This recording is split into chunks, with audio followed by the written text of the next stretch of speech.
Hello, everyone. I'm citizen spokesperson Ashley Waxman Bakshi. Today is August 1st, 2024.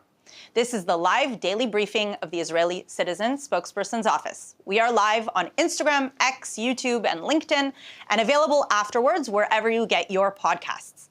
Please start submitting questions in the chat, and as always, like and subscribe to help us reach a wider audience.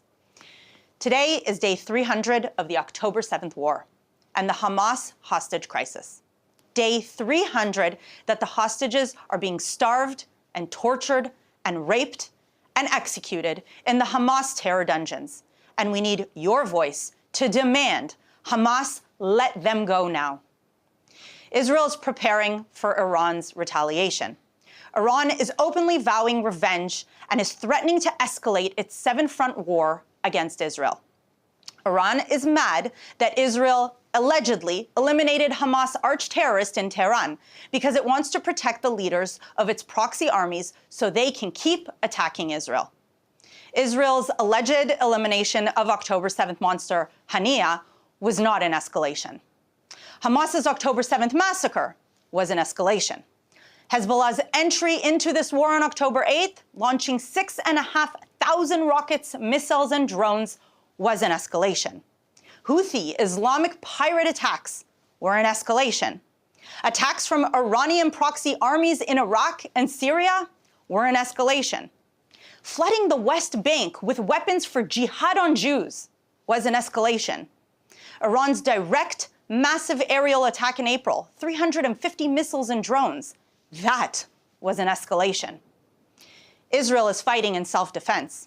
It is defending its people against the Iranian regime and its proxy armies in a brutal seven-front regional war. It wants to de-escalate by pushing away the threats. Iran's proxies declared war on Israel. Israel is defending itself. Iran's threat of revenge is not self-defense.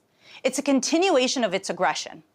The world must stop, not appease, Iran's aggression, because a Middle East dominated by the Ayatollahs of Iran will not be safe for anyone. Not for Israelis, not for Arabs, and not for the West. Israel understands the problem. It's not Hamas or Hezbollah. It's Iran. Iran chooses every day to continue fanning the flames of war. Iran must be held directly accountable for its direct and indirect acts of war against the people of Israel. Its criminal caliphate must be stopped. In the past, Iran understood that at worst, attacks by it and its proxy armies would be blunted, and occasionally Iran might succeed with the brutal murder of innocent people in Israel. Israel is telling Iran, wrong. The world must say the same. Iran must be made to understand the real price for funding rocket, missile, and drone attacks, and for the kind of barbaric rape and murder carried out on October 7th. The price must be so expensive that Iran prefers to end its seven-front war on the Jewish people. Tell your leaders to tell Iran's pyromaniac ayatollahs, stop fueling the ring of fire around Israel before Israel has to fight that fire. Today, Israel confirmed that the strike on Hamas terrorist mastermind Mohammed Deif was in fact successful. Deif joins Ismail Haniya, Marwan Issa, Saleh Haruri, and a long list of Hamas commanders in hell, no longer attacking Israelis or oppressing Gazans. Hamas's leadership is crumbling. Most of Hamas's 24 battalions have been reported to be dismantled. Israel now controls many key points in the Gaza Strip, including the Philadelphia corridor, the Gazan border with Egypt, and Israel has mostly turned off the weapons smuggling pipeline used to massacre civilians on October 7th. It's clear Israel is winning. It allegedly eliminated Haniya in Tehran, and Hamas has not retaliated. Why? Not because it doesn't want to, but because it can't. Israel allegedly took out Hamas's leader, and there was no rockets on Tel Aviv. Hamas isn't any less murderous, and there is still intense fighting, but Israel's forces have taken away much of Hamas's ability to harm our people. We're thankful that much of the goal set out at the war's outset Destroying Hamas's ability to threaten the people of Israel has so far been achieved. We're thankful that those arguing that Hamas is an ideology that can't be beaten were absolutely wrong.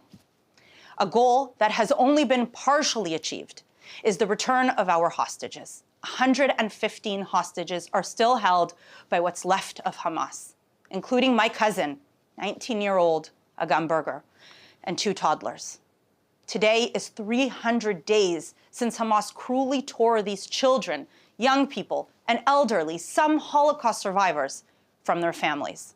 15 women are still held in the hands of the Hamas rapist regime. It's been almost 10 months. You can do the math for yourself. Every day that passes is an immediate threat to these women's lives. Hamas and their Qatari hosts have strung us along for months. Israel will keep beating Hamas, and we ask that you amplify the call, unconditionally surrender and release our hostages. A few words to our viewers. For all those asking what you can do to help, there are links to a JGive campaign across our social media.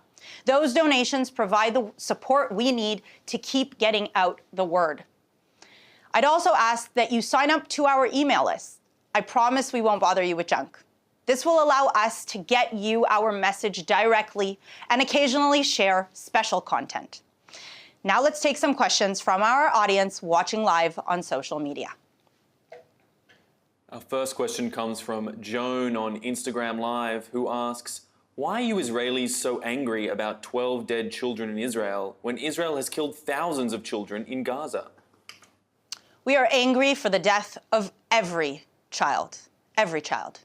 But you cannot equate between a terrorist organization, Hezbollah, who decided to launch its war on us on October 8th, and targeted Majd al-Shams, which is a civilian community in the Golan Heights. There are no military targets within Majd al-Shams. It specifically targeted a civilian town on purpose, whereas the IDF, Israel, is defending itself against a terrorist organization, Hamas, and Hamas is literally embedding itself and under civilian populations in tunnels under civilian infrastructure. Hamas, as you might know, and if you don't know, I'm here to tell you, Hamas is using its civilian population as human shields. And Israel never targets children and never targets civilian populations. It always targets Hamas, Hamas's weapons, Hamas's factories for weapons, which are embedded in civilian population.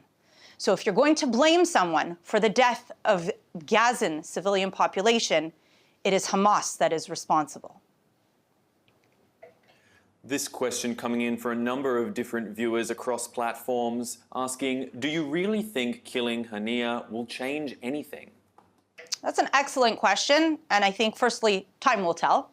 But if I'd have to make an estimation, I think that this is a massive blow to Hamas, to their reputation, and to the way the surrounding Arab proxies and the terrorist proxies and Iran see what alleged capabilities are. Not only was he assassinated, taken out, but it was also done on Tehran's soil. And so this sends a very, very loud message to Iran that nobody is safe on Iranian soil. In addition, every terrorist must know that he is not safe. When you target innocent Israelis, you will be faced with what you should be faced with. Israel, this also on a internal political level for Hamas, this leaves Hamas in shambles. A power struggle will now arise, which will also confuse Hamas even more and hopefully allow Israel to more quickly and more efficiently end this war against Hamas and begin to look for a brighter future. Our next question comes from Instagram Live from As Told by a Jew Mum, who asks, is there a coalition prepared to help Israel fend off Iran's attack like they did last time? Well, I certainly hope so, and I certainly believe so. I believe that the Western countries, our Western allies, as we have seen previously, and not only our Western allies, but our allies in the region, understand the geopolitics in this war. You have to understand that the things that they might be saying at the United Nations or in the media is very different to when Israel is actually under a threat, a direct threat from Iran, and a threat to its existence. And I believe that there is a coalition that is prepared to come and help defend Israel. But even if they're not, don't be worried, because Israel has the capability and the power to defend itself, and we will always do so. Rivka Ruth Golan asks on Instagram, do we know if the Iran attack will happen today? Of course, we don't know something like that. And I wouldn't give the Iranians so much credit as to give us a warning ahead of time. But they did last time, so we are still yet to see. Last time that they did attack us, there was an indirect warning given, because I believe that Iran understands that it cannot actually eliminate Israel. And if it actually tries to eliminate Israel, Israel has the ability to defend itself in any way possible. And so I don't believe they will be sending a direct warning this time about the time, but we're still yet to see what will happen. Noah G asks on Instagram, is Israel prepared to take on a multi-front war? Israel is prepared to take on whoever threatens its existence.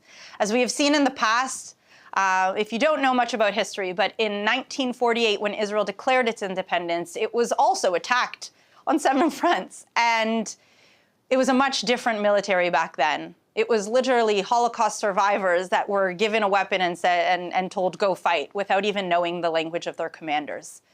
And miraculously, we survived. Because no matter what, Israel will always survive, because there is too much at stake, too much to risk. We understand that Israel's fight is not only to defend the people here in Israel, but Israel's role in the world is to defend the Jewish people everywhere. And so there is just too much at risk. Israel is prepared to fight, and it will fight. But it is very important to stress, Israel does not want to fight. Our next question comes on Instagram from Ariella Newberger, who asks, how do we address Western media's systemic manipulation of well-meaning citizens to think that Israel is the villain in this horrible ongoing story? Well, what we're doing here is actually trying to counter that media bias. And I think if you live abroad, the best things that you can do is, firstly, use your voice and your platforms.